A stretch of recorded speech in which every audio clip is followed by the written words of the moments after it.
আশা করি আগামীতেও থাকবে। আগামীর সময়ের জন্য শুভকামনা তো থাকবে বলেই তো এসেছি। আর আমরা যে কোনো ভালো কাজের পক্ষে যেহেতু আমি আশা করি আমাদের আগামী শতাব্দী পর্যন্ত এটা চলুক। কারণ অনেক পত্রিকায় আছে যে শুরু হয় আবার শেষও হয়ে যায়। আমাদের তো প্রত্যাশার শেষ নেই, আমাদের চাওয়ার কোথাও কমতি নেই। আগামীর সময় নতুন করে আসছে, নতুন একটা সম্ভাবনার দ্বার খুলবে। এই পত্রিকা থেকে আমরা নতুন কিছু পাব। আর আমাদের বাংলাদেশের যে আর্থসামাজিক, আমাদের বিনোদন, আমাদের সংস্কৃতি, আমাদের ঐতিহ্য, এগুলো পাতায় পাতায় থাকবে। এবং সবসময় যেটা বলে সেটাই বলছি যে সততার জায়গাটা সুন্দর থাকবে এবং নিরপেক্ষভাবে কাজ করবে। এই স্বপ্নগুলোই আমরা দেখি, বাংলাদেশকে তুলে ধরবে বিশ্বের কাছে। এবং আগামী শব্দটাই যেন আমরা বুঝতে পারি যে এই পত্রিকা দিয়ে জানি আমরা একটা আগামীর সুন্দর বাংলাদেশ গড়তে পারি। পত্রিকা তো সবসময় প্রথম পাতাই মানুষের চোখে পড়ে।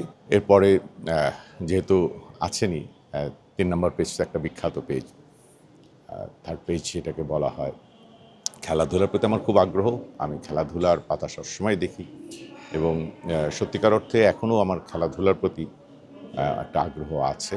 আমি সবসময় চাই যে ভালো কিছু হোক, ভালো কিছুর সাথে আমি থাকব।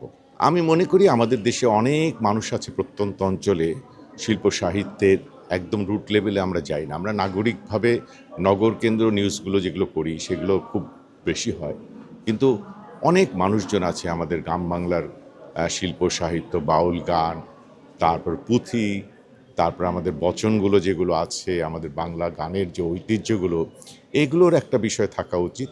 এবং অকপটেই আমরা বলবো যে আমাদের দেশের যে ঐতিহ্য, সংস্কৃতির যে একটা ধারাবাহিকতা, সেটা তুলে ধরা উচিত। আর আমি একটা জায়গায় সবসময় একটা কথা বলি, আমার একটা নিজস্ব অভিমত আমি কখনোই মিডিয়াতে পাই না, যেটা খুবই দরকার, প্রত্যেকটা পত্রিকাতেই কেউ করে নাই কেন আমি জানি না।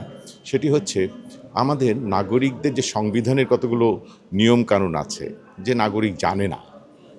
তো আমার মনে হয় যে জনগণের জন্য কিছু নিয়ম আছে, আমাদের রাস্তাঘাটে চলার কিছু নিয়ম আছে, জাতীয় সঙ্গীত কীভাবে আমরা গান গাওয়ার সময় আমাদের কীভাবে দাঁড়াতে হবে সেটারও কিন্তু সংবিধানের নিয়ম আছে। এগুলো কিন্তু সাধারণ মানুষকে জানানো হয় না কখনো। যে জাতীয় সঙ্গীত গাবার সময় অনেকে আছে বুকে হাত দিচ্ছে, কেউ আমার মতো এইভাবে দাঁড়িয়ে আছে, কেউ পেছনে হাত দিচ্ছে, কিন্তু আমাদের সংবিধানে কিন্তু লেখা আছে। তো এই ধরনের কথাগুলো যেগুলো সাধারণ মানুষের জানা উচিত, মানে বাংলাদেশের সংবিধানে কি কি আছে, জাতীয় সঙ্গীত কীভাবে গাওয়ার সময় কীভাবে দাঁড়াতে হবে, এদের কমন কিছু ব্যাপার আছে। এইগুলো একটু পত্রিকাতে যদি মাস পিপলের জন্য জানা থাকতো তাহলে খুব ভালো হতো।